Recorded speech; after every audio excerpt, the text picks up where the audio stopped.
In episode 227 of the Peak Performance Leadership Podcast, we speak to Nick Jonsson, and he's going to talk to you about how destructive leader loneliness can be and how to eliminate it.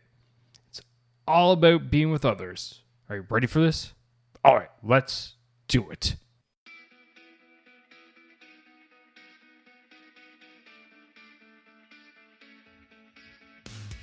Welcome one, welcome all to the Peak Performance Leadership Podcast, a weekly podcast series dedicated to helping you hit peak performance across the three domains of leadership. Those being leading yourself, leading your team, and leading your organization. This podcast couples my 20 years of military experience as a senior Canadian Army officer with world-class guests to bring you the most complete podcast of leadership going. And for more, feel free to check out our website at movingforwardleadership.com. And with that, let's get to the show.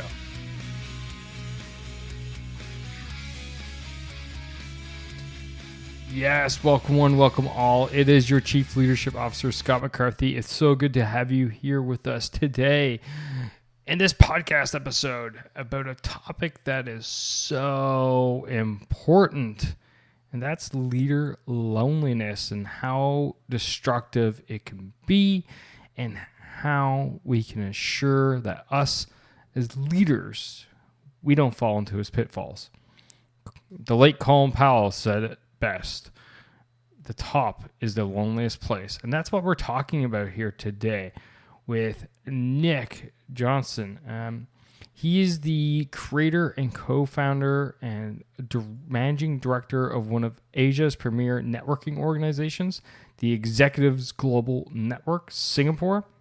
And basically what this group does is that it's a peer group network which brings together senior execs and business owners and just provides them a safe place to just connect, bond, and discuss their ongoing challenges that they're going through right now. Very much like my Leader Growth Mastermind. A similar, not exactly the same type of thing, but still very similar. Anyway, and this is all due to Nick's rise and epic fall from greatness, basically. He does not hold back in this episode. We get raw, we get real in his story. He talks about all the mental health struggles he went through, how he lost his first marriage, how he basically felt completely alone, and the complete and utter self-destruction that he went through. And more importantly, how he managed to turn it around. And with that, we're going to be identifying different key markers for you out there. So you might be thinking to yourself right now, Scott, I'm good. I don't need to listen to this. Well, you know what? You do need to listen to this because Nick thought he was good for so long. And this can open your eyes to, you know what? Maybe you are starting to go down the path of a little bit of self-destructive tendencies, habits, so on. And that's fine. You know what? Maybe you're not. Cool. Congratulations. Love it. But you also need to know what these markers are so you can see it in others. Because as leaders, we not worry about just ourselves, but rather we also worry about other people. So listen to this show. And I will tell you right now, if you feel like you're going down that hole, reach out to me and I will help support you. I will help you. Okay? I am here for you, the leader.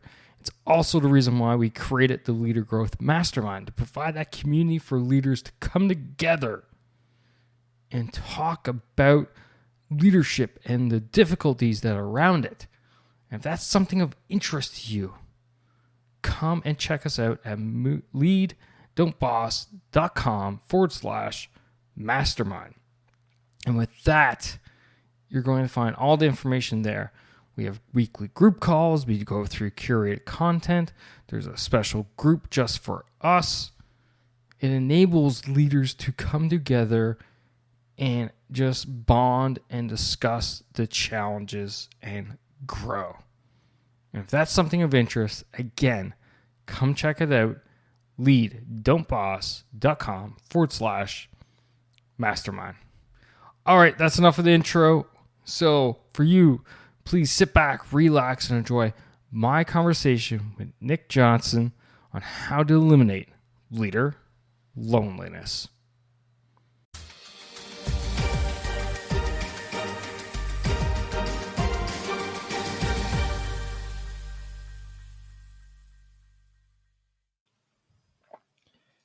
Nick, sir, welcome to the podcast. So good to have you here. Fantastic to be here, Scott. Thank you. So we're talking about getting over leader loneliness, and it's based off your book regarding executive loneliness. Now, the first thing I want to dive into, and you go really personal, like this whole book is not about studies or anything. This is about Nick's experience, which was, it was quite eye-opening, touching at parts too, right? And especially when you get into the personal parts about your son and, how you spend parts time away and all this stuff. And by the way, Minecraft, yeah, my 7-year-old has me and my wife hooked on that. So just FYI. But to dive in, how does this even start in the first place? Like, as us as leaders, we're surrounded by all kinds of people all the time, yet Colin Powell's statement rings true, and that is, being the leader, the top is the loneliest place. So how does that even start? Well, I myself was a senior executive, Scott. I worked in many of the big multinationals in Europe, Australia, and then Asia as well. And what I realized when I'm looking back at my career was that I was focused on KPIs. I wanted to achieve the goals, the targets. I wanted the promotions, the bonuses, and everything that came with it. And our society is set up for that. We are recognized for the achievements we do. And what happens then is that we inflate our egos, and perhaps we step on people, we elbow our way up in this journey. And we just become too self-obsessed, and that's what happened with me as well. So when I'm now really looking back at my career, I wish that I was more engaging with my colleagues, and I wish I also shared not only my successes but also my challenges and my weaknesses, because I covered up for them, and that's a painful place to be. And that's why we have this saying, Scott, it's lonely at the top. No, wow. Yeah, that's a great way to start. Like, especially the ego part. I talk often about how ego is a killer to leadership, right? As soon as you have an ego, and we all have egos, let's call it, that's the truth. But as when you allow it to control you, you make your decisions based off of that. That's when it starts to be really coming that killer. And at what point, did you realize that this was like, hitting you the hardest? Well, it had to go pretty far, Scott. I had to really hit rock bottom. And this was back in 2018. After I gone through divorce, I resigned from a job, got fired from a job, moved from country to country. I was a bit lost. And instead of going to the gym or going for a run like I did this morning, I would go to the bar after work and have a beer to wind down. I thought that I deserved it. And before I knew it, my good habits turned to bad habits. My healthy friends and associates turned into people at the bar instead. And before I knew it, my life really was going down. I lost my health, and I lost my confidence and everything else. And with that, I lost myself. And in 2018, then it went so far that I actually started to have an addiction to alcohol.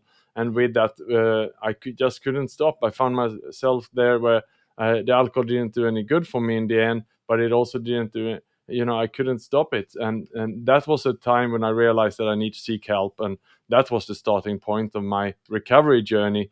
And through that, later on, is when I also uncovered that it was when I did an inventory and looking back at my life, then with a sponsor or a coach, whatever you want to call it, and we identified that I was probably drinking or covering up or using other things, whatever addictions senior executives fall into, and basically to cover up for my own challenges. Yeah, seeing when you see your habits change, right? I think that's often an indicator. And during this time, you mentioned that those friends changed with it, and there's a saying that I hear often is that we're the average of the five people we hang out the most with, right? And hence why I do this podcast, because I'm trying to hang out with great, very experienced and great minds like yourself and everyone else that I have on the show to level myself up. But you hinted at it, that your friends became the bar friends, and when you're hanging with those type of individuals, the habits aren't necessarily the healthiest ones, and with that, the stress coping doesn't go with it. We know intuitively, like as leaders, we know like drinking alcohol, yeah, sure, it will help you for a short period of time, you know, help you blow off a steam for one night. But if you do it every night, then that turns into a negative habit. Whereas, as you mentioned, you went for an 18-kilometer run this morning. That is a much better way to manage your stress and so on and so forth. So why is it that our judgment gets so clouded? For you, why did your judgment get so clouded that I'm sure looking back now, hindsight being 2020, you're like, the indicators were there. Why wasn't I seeing them? So how did your judgment get clouded so that the leader out there can, understand and, look for those points as well? Well, leading up to this, I was quite disciplined. I was working out. I was running even some marathons and things like that. I was in a good shape coming into this crisis. And when I then stopped that for a while, and instead I went to the bar and I started enjoying myself, most of my friends were cheering on me. It's good on you, Nick. You always take life too serious. It's good to see you enjoying yourself. And I was enjoying myself, Scott. I was, traveling. I was also, perhaps I was 40 years old, so it might be a bit of a for men's 40 years crisis there hitting me. But, I was going out to bars and sometimes even nightclubs, restaurants, and, but it was just too much of everything. And, but so it just didn't feel like I didn't realize what was happening. It was just slowly creeping into me. And as we know, before we know it, we find ourselves made a bad habit out of it, and that's when it became a problem. And I have an addictive personality, Scott. No matter what it is, after a while I get hooked on it. May it be exercise, or in that case alcohol, or something else. So I got to watch out for those things. And I think many leaders have quite an addictive personality, so we just need to really be aware of that. But I think most importantly is have someone to talk about it, a mentor, a coach, or someone that we have hold us accountable because we sometimes cannot see the path we are going through. No, you're so right about the statement earlier about, I believe the same, that leaders, we do have addictive, personality, kind of like what you said at the beginning. Like we look at those KPIs, we look at the statistics, we look at the data, we look at so many different aspects. Like, how am I doing? How am I showing up for myself? How am I showing up for my team, my organization? There's so much addictive. It's a rush sometimes, especially when, you're in charge of an organization, and especially for you, high stakes, big business, me in the military, that rush gets addictive because, some regards it's life and death. Even in business, it's still life and death because you're talking about people's livelihoods and stuff like this. So I completely agree with you on that. That addictiveness and going down that path, I see it myself. Sometimes I'm like, wait now, I'm like, a friend of mine actually called me and was like, dude, you got yourself spread too thin. Because like I was doing my full-time job, I was doing this, I was doing a few other things on the side. Oh, by the way, I got two young sons and a wife that I have to take care of. It's like, and all suddenly I was like, no, you're right. I was like, whoa, and I actually had to take a step back on a lot of things for a couple of months, and then basically take inventory again because of what you said. Someone to hold me to account and say, hey, you got yourself spread too thin, and now look at yourself. And it was just that trigger. So you mentioned it. I'd like to get into that aspect of accountability and how we can do that, but a little bit later, because what I'd like to really get into is like the darkness. When how are you feeling at your lower points? Like, how are you feeling personally? How are you feeling as a leader showing up to your business? and so on and so forth. Like, what did that feel like to you day in, day out, so that the people listening can recognize that?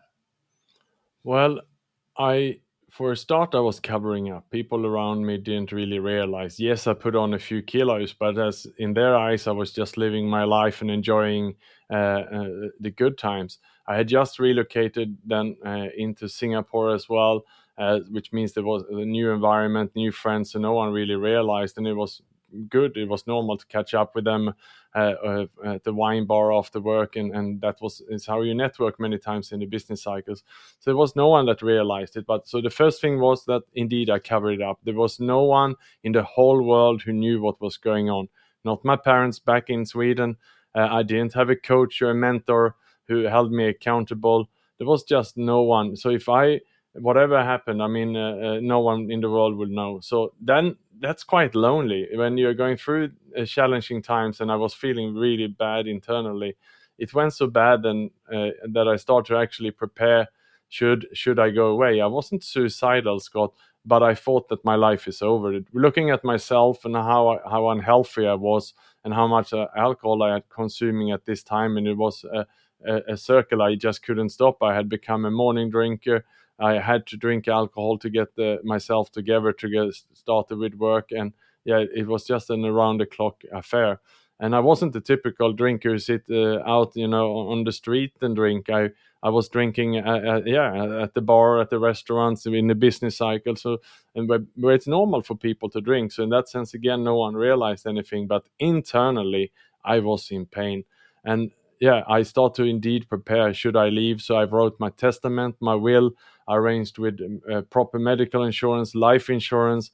I made sure I signed all these documents. I sent them to my parents and to my son and to my ex-wife. And just in this time, also, Scott, I had remarried, and I then something happened. I told my new wife how I felt internally, and that was when things turned around. The fact that I just opened my mouth and I shared this with one human being, I started to feel better immediately, because she was shocked also. She didn't even knew. He was my new wife for 3 weeks, and she didn't know how bad I was feeling internally. Of course, she wanted to help me, and that was the start of my recovery journey. So from going down completely to the bottom, it was like a switch on and off to come back to life again. Wait. Time out here. You're married for 3 weeks, and you say to your new wife, "Hey, I I'm almost feeling like I almost should die, or I'm going to die. I feel like crap every day. Like, I hate my life. All this stuff." And like, that should have been like the highlight of your life. Like, yeah, you talked about your first marriage fell apart due to your condition, and now you're in your second one. Like, you should be like on cloud nine, but instead you're telling me you're at the lowest point of your life.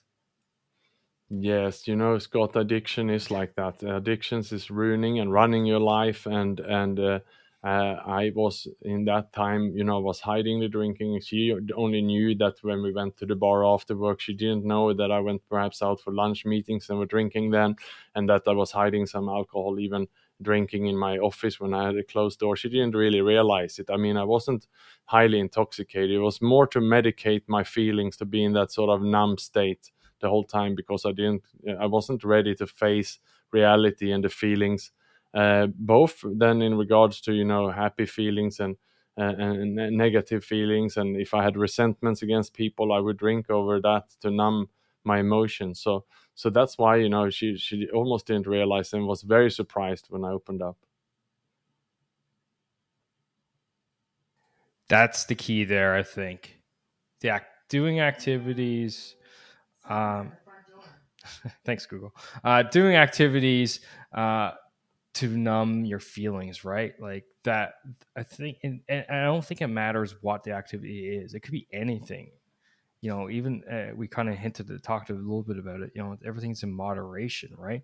So you can do any activity to the point where it's in such excess. Even working out. I've heard of people using exercise, which is looked at as very healthy activity, but to the point where it's so excess, it's actually that numbing thing. And I think for the leader out there, that's a key point to look for. If you're listening to this and you realize like I'm doing X, Y, or Z to numb whatever it is I'm, that pain or whatever, now it's probably time to open up to somebody. So let's talk about it. So you 3 weeks into marriage, you say, "Hun, this is the situation. Let her have it." And you say you instantly felt better, but obviously that wasn't like, it wasn't going to be roses and flowers for you. How did you manage to start that turnaround and start climbing yourself out of that hole that you've dug yourself into? Well, the first thing my wife then did was she joined me to go to a doctor, medical report, and with that came some support and medication. Uh, she also joined me to join. We went to see a common friend of ours who had alcohol problem a few years earlier, who had sorted it out and who was now doing really well in her recovery. And she then linked us up with other people who were in an anonymous support group who I was introduced to. And I started to join this anonymous support group. And inside here, I also started to share my story. I finally found a safe place where I could actually share how I was feeling.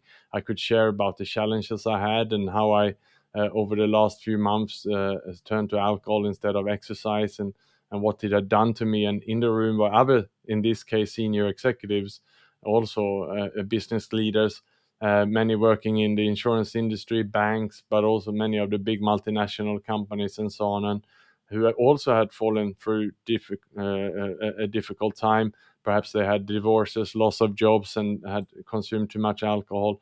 So, being in a room with 20 people who all can sympathize, who've been there, and you can hear their stories and they sharing, what they did to go through this. And they said, whatever you do now, come back 90 days. So they call it 90 over 90, and that you just come back to this meeting for 90 days in a row. And that's what I did, Scott. And that changed everything, because then I got every morning I went for a walk for a few kilometers to this meeting, joined the meeting, and then after that, you hanged around for coffee, connected with some people. And these people are now my social circle. So on my phone, all my friends are these people who are, or most of my friends, I should say, who themselves have been in recovery, who now perhaps some have not touched any alcohol or drugs or anything related to addiction for 3, 7, or some even. I was to a meeting where one person had 33 years of sobriety, and when these are your friends, and you can then open up to them if you go through a challenging time, and you're encouraged to be vulnerable in these anonymous meetings, it is very good place to be, and that changed the whole world for me. That's awesome. Now I hear stories about, people who change their habits. And that's effectively what you did, right? You changed a lot of your habits and started, seeking help and advice and stuff like this. But when we start changing our habits and, changing who we are and the person we portray to the world, people start pushing back. Did you encounter that from people, or were you open with, this is the problem and this is what I'm doing to get over it? Well, I think, Scott, the good friends will stay by your side. The friends who just wanted to drink with you in the bar because you paid for the round of drinks, they will disappear quickly. But you haven't lost much. The real friends will be there, and they will give you this time and space. And we would do the same if we have a good friend who's saying that I gone through a difficult time, I need to change some habits in my life. We will support them if they mean something to us. And what I was most surprised was the positive response from actually most of my friends, even friends who were still perhaps keen and regular bar goers who had a beer after work. They also said, Nick, thank you for showing vulnerability and honesty here. And yeah, no, everyone supported me. I think we're just scared that something will happen or go against us, Scott, but just believe in that, and then find new friends who fill up your calendar and your phone book instead, who have healthy habits, who are there to support you. Yeah, no, that's a great point that you make. The real people are going to stick by your side, especially once they understand what you're going through. Whereas, the ones who were your friends because you like to buy for the rounds at the bar, well, they're just shallow friends in the end, right? uh, Always believe that if you explain your intentions behind the changes you're making, that if as long as it's for the good, people will support you. If they don't, then well, they're not worth your time. But you did mention something interesting there, and that was being scared. Were you scared throughout this? What points were you scared, or the worst for yourself? And then how did you get over it? Well, I was very scared for my own health because, I mean, once you've been consuming alcohol too much, many months in a row, then the body is breaking down. And I had, the heart was rushing, and I felt weak. I had to lie down, and I really thought my heart was going to jump out of my body. So I was terrified, and there was this terror that made me write the testament and will, and really I thought I was going to die. I thought that there's no way I can get out of this. And I didn't have a way out of it either, because every day I felt worse. And the only way that worked for me was then to turn to alcohol again, to get back into that sort of gray zone, just to numb myself. And so indeed, I was completely terrified. Yeah, no doubt. Obviously, if you're taking such drastic steps, preparations and stuff like this, yeah, definitely terrified for sure. And but what they say is, everyone gets scared, but what courage is the fact that you face what's scaring you, vice running away from it, right? So well done to you. Now, as you moved on, and you started coming out, how did things change for you? As a person, as a leader, how are you seeing things differently? Were you seeing things differently, or did you kind of see things the way you saw them when kind of on the beginning side of this, or was it like a completely new light? And how did that change your life per se? Well, it's an ongoing journey, and in that recovery program I'm a part of, you say it's basically it's a progress. It's not about perfection, and it's a journey for life. And I keep coming back to these support meetings. Now my role is more to be of service to others, to help other newcomers. I'm right now helping someone who has some issues for the last 2 weeks, who come in and who also realized that he had an alcohol problem. His wife want to kick him out of the house. He'd come home and misbehave, and this is a common story, right? And but he decided that I want to sort this out. I want my relationship to heal. I don't want to be that person to come home and be rude and loud and so on. So he want to nip it in the butt, as he said, and he wants support. So I'm helping him now, and making sure that he then does what I did, the 90 meetings plus in 90 days plus. I'm there then to take him through this journey. And I get a lot out of that. And that means, Scott, that if you remember what I mentioned in the beginning, is that as leaders, many times our ego is inflated. And this is the way I'm working on that now. Get out of myself and helping others rather than thinking about my own problems and challenges. Because now when I'm helping this newcomer here, I realized the journey I've taken over the last few years, and I can be very, very grateful for everything that happened. And when I see others coming in with these problems, it's a good reminder for me that I have to watch myself so I don't fall back into the bad old habits again. Yeah, I love the sentiment of everything you just said. I actually recently recorded a podcast episode which is all about how leadership is a journey. There's no destination in it, and it's very much similar to what you're talking about there. And this is a journey that it's just you recover and you get through it, but you don't stop. Like, and that goes back to what you're talking about ego again. It's like, oh, I'm here, I made it. I'm out, I'm done. I don't have to worry about it anymore. Well, no, you still need to worry about it, because maybe not as much, but you still need to be, keep cognizant of it so you don't slip back to old habits. Because we, as human beings, we will do that. It's way too easy for us to slip back into bad habits. You were talking about the support networks. You were talking about the program you've been a part of, and obviously you're helping out with. Can you talk about the importance of a support network to get over, this leader loneliness, and how it can help leaders in any state, not even into the point of where you were, right, that deep, but maybe even as you feel today. How can those support networks help you as a leader?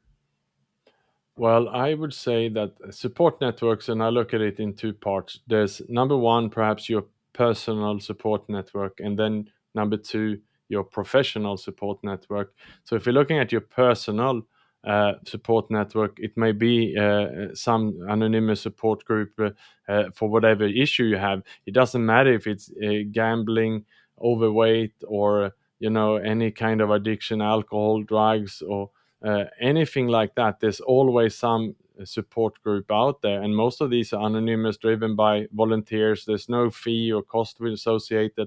You can just go in and Google and look them up. All those support groups are there, but also part of your personal network, where it may be to have mentors, coaches to help you with your personal life, fitness coaches, life coaches, and all these kind of things to make sure that you have your personal life in order. But it's also there to have one or two or three very close friends who you're honest and vulnerable with, perhaps someone you will go for a walk 2-3 times a week, and you're sharing what's happening in your personal life.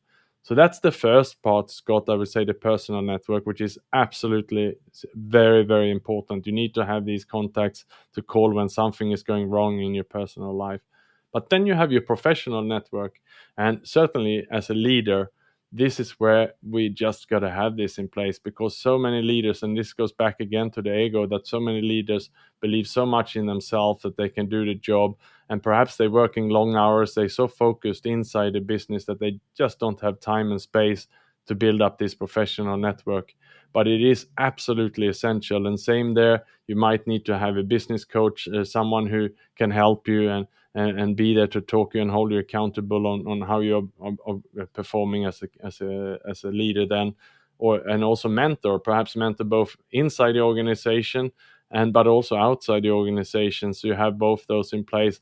But then also what I'm working with, Scott, here also in Singapore, is running confidential peer groups or similar like mastermind groups and so on, and that is essential these days. There's so many changes in the technology and disruptions in work and industries that we just cannot have all the answers ourselves. We need to be in that environment with like-minded and be vulnerable there. The groups we are running are confidential. Everyone have to sign a non-disclosure agreement. We make sure there's no competitor around the table. And these are sessions where you as a leader come in and you lay out on the table, these are my core challenges now, and then you discuss it. Our job then is to facilitate it, and ideally the leader should leave these sessions with some answers. By then being a part of this environment, basically the loneliness as a leader disappear, and your ego becomes deflated because you're actually being vulnerable and sharing about your challenges and getting some support. So if you're serious about being a good leader and feeling well, that is the way to go, I believe, Scott. No, I 100% agree with you. In fact, that's the reason why I started my mastermind community, right? The Leader Growth Mastermind. And it's all about us as leaders growing across what I call the three domains of leadership, i.e., leading yourself, leading your team, and leading your organization. And what we do in there is each month we go through a domain, and each week we have a specific topic that we kind of dive into as part of the content. But of course, we have a Facebook group where we're all part of, and throughout the day we can throw posts up, videos, whatever, and talk about the challenges or the successes that we're having, so we don't feel lonely, or we can reach out. So for example, one of the members today, all of us were tackling the problem of her not being able to establish a good solid morning routine. And we're like, okay, so you have a young child that's disrupting your sleep. You know what, maybe the time isn't right now for you to set up a good solid morning routine, but what can you do, or what can you do outside of the morning throughout the day, maybe at lunchtime or in the evenings and stuff like this. And we had all kinds of ideas coming in from all kinds of different directions. It was amazing to see.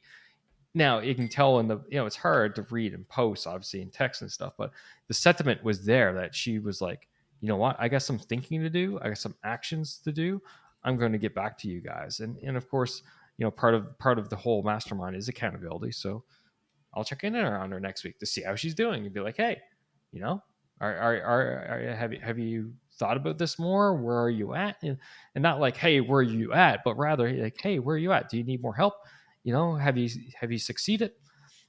And that's what it's all about. We actually had one lady who wants to be healthier and just struggled with a simple task of groceries, and she's getting that down path of now ordering because she's a leader, she's busy, lives alone, but now what she's doing is she's ordering her groceries ahead of time so she can go ahead and have healthy food and bring that to work and now feel better about herself, so she leads herself better, which then translates into her team and then her organization. So yes, these communities are crucial. And the craziest part is, Nick, is we're in an age where it's so easy to find and so easy to be part of, yet so many people are hesitant to join them. I don't understand why. Not Well, only do I run them, I'm a part yeah, of one, right? yes. So And Scott, there we let go. me share That's on my this as my well. soapbox speech. Yeah. No, Yeah, I go ahead. agree with you. Not so many people join them, and if they join them, they have a challenge with showing up. And what we do here, Scott, now is we block these sessions 1 year in advance. They are half a day, and we send out basically 1 year in advance. We say, because this should be in your calendar before your company start putting in other meetings, and before you take your annual leave, you need to plan around these sessions.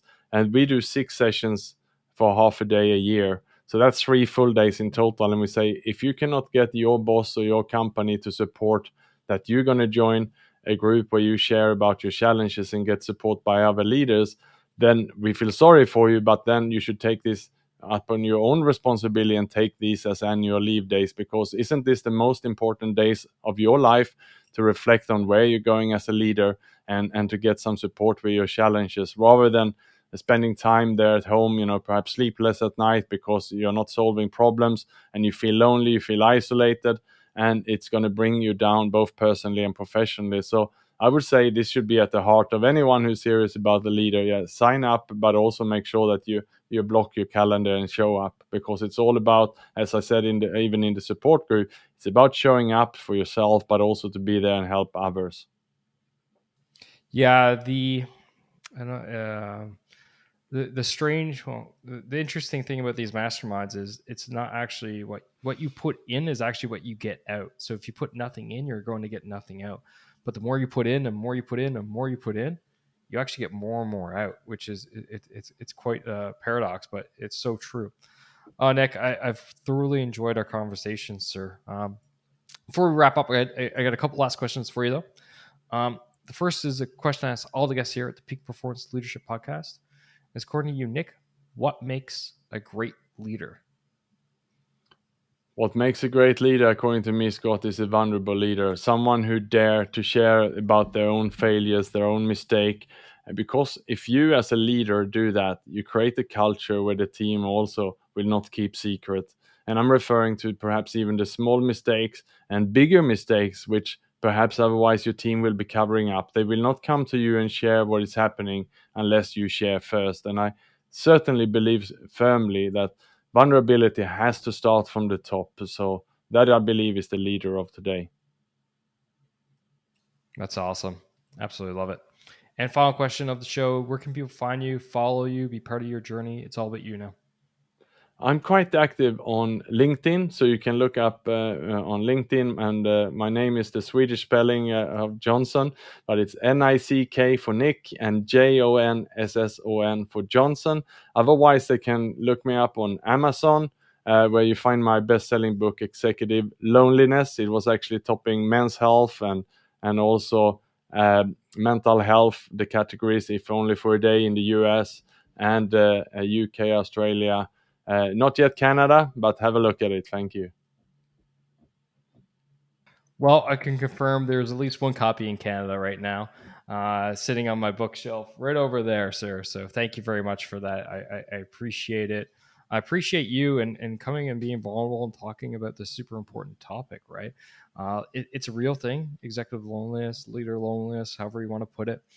I felt it in the past. I felt it in different aspects of my life, whether that's being a leader or a father, or husband, just a man in general. There's different types of loneliness out there, right? Uh, so I definitely appreciate you and everything that you've done, you talked about today. And especially for the leaders out there, if you feel any of this, for God's sakes, please just reach out to somebody. I don't care if you feel that way. Drop me a line direct. I'll be there to help you, because this is not about marketing. It's not about anything, but rather making sure you get the help you need. So please do yourself business. If anything about Nick's story resonates with you, especially the dark times, please reach out to someone for help. So, and finally, regarding all links, Nick's resources, links, bios, all that stuff, it's all in the show notes. Just go to lead.boss/226-226, and the links are there in the show notes. Nick, my friend, thank you for coming out and talking to us today, sir. Thank you, Scott. And that's a wrap for this episode, ladies and gentlemen. Thank you for listening. Thank you for supporting the Peak Performance Leadership Podcast. But you know what you could do to truly support the podcast? And no, that's not leaving a rating and review. It's simply helping a friend. And that is helping a friend by sharing this episode with them if you think this would resonate with them and help them elevate their performance level, whether that's within themselves, their teams, or their organization. So do that. Help me, help a friend, win-win all around. And hey, you look like a great friend at the same time. So just hit that little share button on your app, and then feel free to fire this episode to anyone that you feel would benefit from it. Finally, there's always more. There's always more lessons around being the highest performing leader that you can possibly be, whether that's for yourself, your team, or your organization. So why don't you subscribe? Subscribe to the show via movingforwardleadership.com/subscribe. And until next time, lead, don't boss, and thanks for coming out. Take care now.